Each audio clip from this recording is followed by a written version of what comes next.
welcome to Cabin Quilters on YouTube. My name is Penny D'Amicis. I'm happy to be here in the new studio, and I have a brand new video for you. I've got lots and lots of comments in the last couple of months on our project that we did with 10-inch squares. 10-inch squares to half square triangles, what to do with them, all kinds of different layouts. And if you'll notice behind me, you might recognize some of those fabrics. So in today's video, I just want to take a minute and go through a couple of the things that I did with those half square triangles, show you what I did, show you what the results were, and I have another little surprise off camera right now. So we'll do that. If you're interested to see what we did with all those blocks and you enjoyed the first video, stick around and let's see what's coming up.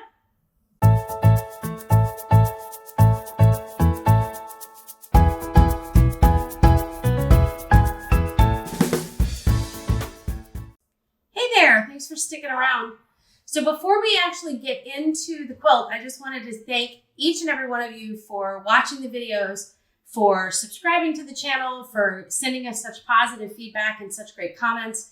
Really appreciate it. We have 5,000 new subscribers now. That's just amazeballs, and I just want to thank you so much for taking the time to watch. So let's dive in. Let's take a look at what we put together. So you'll notice I've got two here. The one over here, this one actually isn't put together, but this one is. And so I wanted to take the opportunity to tell you what our yield was. So how many blocks did we get from our project and what we did with it. So first things first, remember I told you in the video that I bought two 10-inch charm packs or 10-inch square packs of fabric. This is a Wilmington print, that this fabric. So I went ahead and I took those stacks, those two stacks that I got, which I believe had 42 prints each. So that would have been 84 squares. And I divided them by lights and darks. What I found was that I didn't really have enough darks to really match them all up and get the biggest yield. So remember I told you I purchased that fabric that, it was these hummingbirds here, which is the only fabric in the original blocks that isn't part of the original line.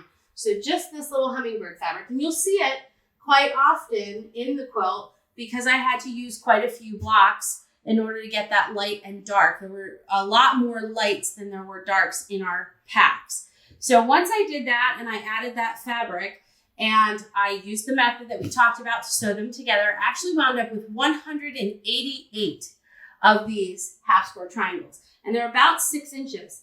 So when I started to lay them out, I kind of decided from the video that I really wanted to do this sort of on point birds in the air look and just make it look really nice and scrappy.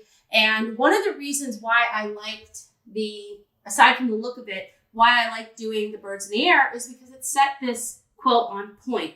Now I had two choices. I have a large bed and I thought, well, I could make this for my bed, or because we have a retreat center here, maybe I could make two identical quilts and put them on our twin beds in one of our guest rooms.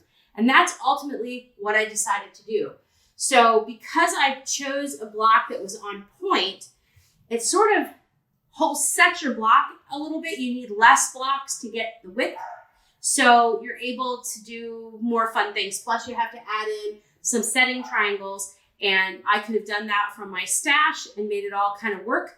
And in that way, it made my half square triangles go a little bit further.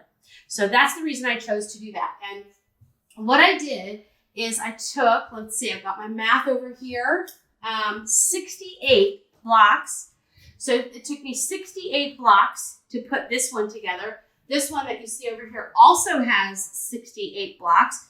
They're set together in rows, so they're actually sewn together right now in a diagonal. And that's another thing I thought I'd take an opportunity to show people how to do or how to set up or organize a diagonal quilt if you don't know how to do that.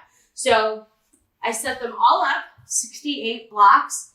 How you start is you sort of lay out your blocks across the top. This one has a 5-block row, point to point across the top, and then it has 8 blocks down. So you wind up, instead of a traditional pattern where, it's a 5 by 8, you actually wind up with another set of blocks in between. So I have a row of 5 across the top, and then you can see that in between them, I have a row of 4, and then another row of 5. And so that's how I laid them out on the design wall, was exactly like that. Point to point, blocks turned on point. And that's how we call a diagonal setting or on point setting. And I laid them out. And then when I got to the point where I thought that was the right size, now I have to think about, well, I'm going to add borders to the outside and binding and everything. So they're going to be big enough to sit at least on the top of a twin size bed. Hopefully there'll be some drape, but they're not meant to be a bedspread. They're just meant to be an accent quilt in the room. So I really love how it turned out. And where we are on this one right now, I'll show you what I'm going to add to it. But what I did is I added in all the setting triangles. I put everything together in rows. I added the setting triangles, and I added this nice little kind of a yellow gold border around the outside. And then what I'm going to do, I have it all cut and prepped. I'm going to add another border. Actually, I have 2 more borders to add. Some of them I've cut and some of them I haven't. So this one is a Michael Miller fresco. So we're going to put that on the outside after this little golden border here. And then I have a nice, pretty blue to go on the outside of that. And this is what it'll look like. And that will be my finished quilt. So it'll be, this is, I think I chose a 1.5 inch border here. So I'll probably do, this looks like it's about a 3 inch or a 3.5 inch border. And then I'll probably do something similar, maybe a 4.5 or a 5 inch border around the outside. And that'll give me plenty of quilt for a twin size bed. So now that you see what I've done with it, let's see how I did it. So let's look at the quilt on the other side. And I apologize about the barking. If you can hear barking in the background, I'm the only one here and I'm having deliveries. So that's why everybody's barking. All right, so let's look at this side where I actually have the rows together, but I haven't sewn them all together yet. So you can see they're not attached in the middle, right? So what I did, exactly as I mentioned, just go ahead and put all your blocks in a row the way that you want, and then you put your next set in. And then the way that an on-point quilt is sewn, it's actually sewed in straight lines again, but sewn on the diagonal instead of straight across or straight up and down. It's sewn on the diagonal. So my first block, and you can see what I've done here is organize every single row because I had to put all the blocks the way that I wanted them, making sure not to put too many things that were alike next to each other. Now that doesn't always happen properly. I can see 2 blocks right here that are right next to each other, but it's okay. I like the way that the layout turned out, and so I'm good with it. So after I get it all together like this, then I start organizing the rows. And this is going to be row 1. And row 1 is just 1 block.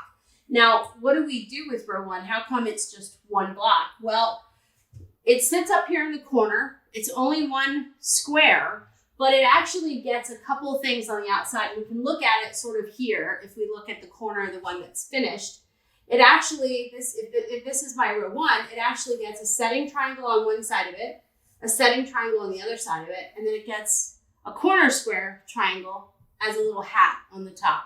So they'll go like that. Setting, setting, corner square hat, right? And you can figure all of these out by using Pythagorean theorem, or you can just look it up online. There are lots of different resources that'll tell you what to cut your triangles based on the size of your blocks. So you just Google it if you don't know. So there is my little corner square. And then what I did, I cut all my little corner squares out of the same little polka dot. And then I used a polka dot and alternated it with this fresco to get the setting triangles. So the setting triangles are going to go just like that. And then in addition to being here in the corner, you're also going to have a setting triangle on every end of every row. So when I go to sew this particular part together, I'm going to remember I'm sewing by the diagonal. So if I pick these up in rows, this is going to be the first side, the side of my row. And I'm going to sew it like this.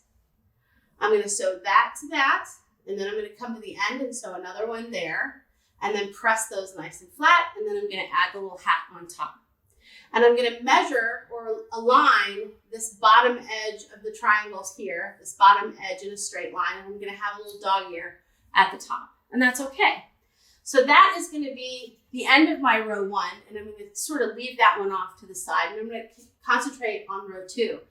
Now, I have often in diagonal settings are all going to be in odds. So my first row is 1 block, and then you'll notice my second row is 3 blocks, and my third row is 5 blocks. So what I did with this quilt was, because I didn't actually worked on this at retreat, so I didn't have all the setting fabric, so I just wanted to make sure my rows were in the right order. So I went ahead and I picked up the block. I start just like I would in a horizontal block. I want to sew from left to right. This is how I organize it, just like a book. So I'm going to pick up, when I go to sew my blocks, I'm going to make a row stack. And because I'm going to sew from left to right, I'm actually going to pick up from right to left. So if this were a horizontal quilt, I would take this block from the end and put it in my hand, then take the next one, put it in my hand, and so on and so forth until I came to the end. And then I would pin those together, and in this case, it would be row 2.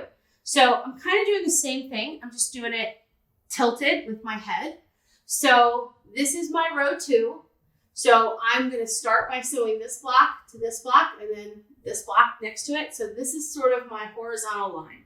And if I'm going left to right, like I'm reading a story, then I'm going to pick up this square and set this one on top of it and this one on top of it. And then you can see here I've got little papers pinned to it, and this actually says row 2. So I always have them organized.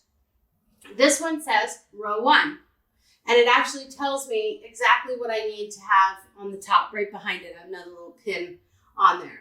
So I'm going to sew this block to this block to this block, make sure it's pinned with my row 2 label, and then I'm going to lay that up on my design wall. And that's exactly how I managed it. Because I knew I wasn't going to use all the same fabric around the outside, I wanted to alternate it. I just wanted to make sure that I aligned the right setting triangle with the right row. So now that I can see the quilt, now I'm going to alternate. So you see I have my polka dot, and then I have my solid. I'm putting another polka dot here. Same thing on that end. I'm putting another polka dot. So now that I know where this goes and my rows all together, I can go back and add my little ends here. And then my row is done. So I'm going to put this back on the wall with it row 2, and I'm going to just keep on going, so on and so forth until I get to the bottom. Now, at some point in time, my diagonal row on that bottom is going to be the last block in the row, which means it's actually going to get that little hat on the corner. So instead of having, let's see if I can illustrate it up here because it's on the floor. So I'm going to have this really, really long row. And when I get down to that bottom corner, instead of having a setting triangle, I'm actually going to put a little corner square triangle on there. And so one of my rows is going to look like this on the end. And the same thing on here. And you can probably see it on this side, is that when I get to the top of this row, see how it has the little hat? So same thing. So it's going to start with a setting triangle and end with a little hat, the little corner square triangle. So that's how I've gone about and organized my quilt. And then when it's all done and all your rows are together, well, then it's really easy to line those rows up because there are odd number of blocks within each row. You're going to take the center block and line its seams up with the center of the next row. So in this case, my first row is 1 block and my second row is 3. So when I go take those 2 pieces to layer it together, and I don't want to get confused, I'm going to take the center, which is 1, and the center of this row, which is my number 3, and I'm going to fold them together and match the seams.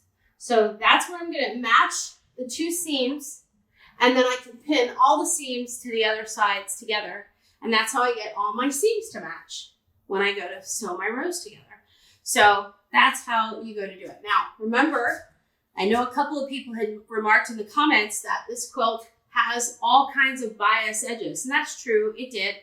What I did is I starched all of my blocks to kind of keep them together. And then I didn't stretch and pull them and tug them and move them around a lot. I just laid them up on the wall and tried not to play with them too much. So the thing about triangles is everybody's really scared to work with bias edges and triangles. But you don't really have to worry about that if you keep them all nice and organized and you don't tug on them so much. So I just try not to throw them around and tug on them and do a whole lot to them, and they wind up turning out really nice. So you can see this quilt is nice and flat and it all goes together really nicely, and I've got my little border on, and I'm going to continue to do that. So it was really important to me to finish at least one of these tops and put on the setting triangles and put a border on. And now once the border's on, I've sort of encompassed all those biased edges. And now if I don't get around to putting the other borders on right away, it's not such a big deal. But I got this one done, oh gosh, last the retreat in July. And then I set all the rows up, and I thought, before I put this one together, I'm going to do a video so that everybody can see the follow-up on that. So this is the follow-up. I got 2 68 block twin size quilts. And then I said at the beginning that I had a little surprise for you, and I do. So let me show you what else I have going on. Let me take these off so they don't fall down and get all twisty and weird. Okay, so we've seen that.